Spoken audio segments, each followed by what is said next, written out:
Hassan and the Magical Paper, Journey to a World Without Sun. Abdul Salim. On a quiet house, young Hassan stepped into his father's office. Idris was a busy man, and his room was a mountain of old books and dusty maps. While exploring a stack of parchment, Hassan spotted a curious golden paper sitting right in the center of the desk. Written on it in bold, shimmering letters was a single word: sun. The moment Hassan's fingers brushed the paper, it began to emit a brilliant, blinding white light that filled every corner of the room. Suddenly, the walls of the office melted away. Hassan felt his feet leave the ground as he was pulled into a swirling tunnel of vibrant, rushing colors. He gripped the magical paper tightly as a mystical wind whistled past his ears, pushing him toward the unknown. He didn't know where the light was taking him, but his heart raced with a mix of shivering fear and wild excitement. When the world finally stopped spinning, Hassan landed on a ground covered in a thick layer of deep blue ice. There was no blue sky and no fluffy white clouds, only a vast, endless darkness stretched above him. The air was biting and bitter, reaching a freezing 50 degrees below zero. Hassan huddled into himself, his breath turning into thick white clouds of steam in the silent, lonely wasteland. Hassan trekked across the ice until a massive metal dome emerged from the frozen ground like a giant silver bubble. At the heavy entrance, he met a girl named Noor.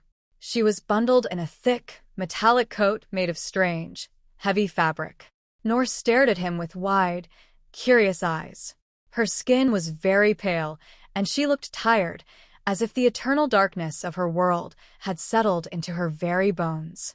Noor led Hassan inside the dome, where an entire city lived beneath the ice. As they walked through the metallic halls, Hassan noticed that the people seemed very quiet and a little bit sad. Noor explained that without the sun, everyone felt a heavy gloom that wouldn't go away.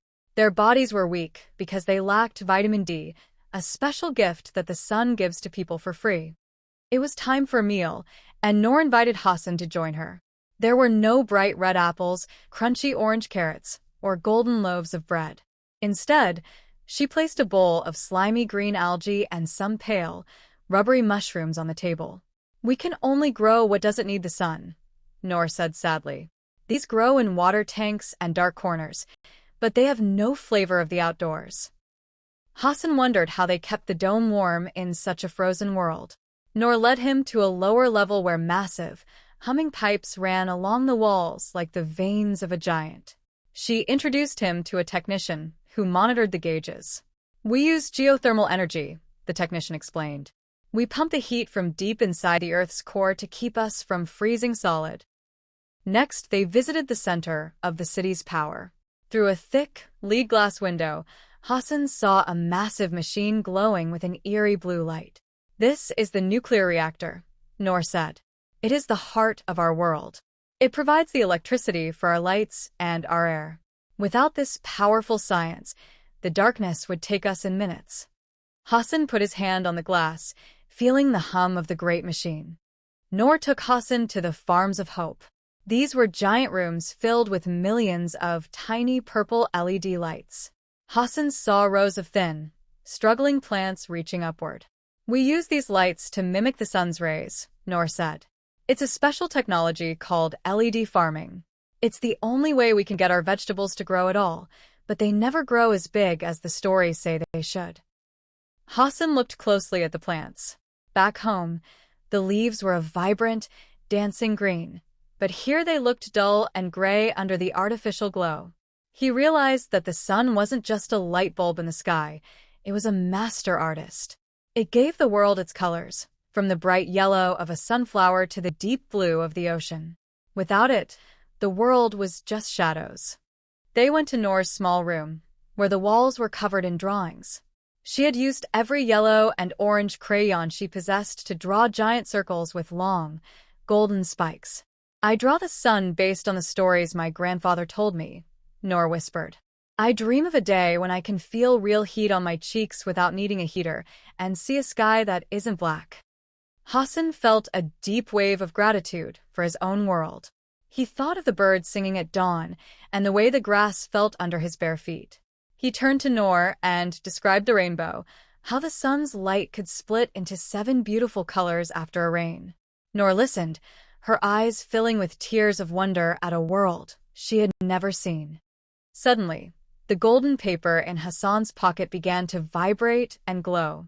The light grew stronger, swirling around his feet. Hassan knew it was time to leave. He reached out and squeezed Noor's hand. "I will never forget you," he promised. "And I will never take my son for granted again." As the light swallowed him, he saw Noor waving goodbye, a silhouette against the blue glow of her dark world. Hassan blinked and found himself back on the floor of his father's office. The golden paper lay still and silent on the desk. Outside the window, the real sun was beginning to set, painting the sky in beautiful streaks of pink, orange, and gold.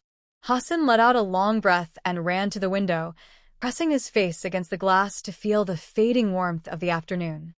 From that day on, Hassan was a different boy. He spent his afternoons sitting in the sunshine, feeling the vitamin D soak into his skin.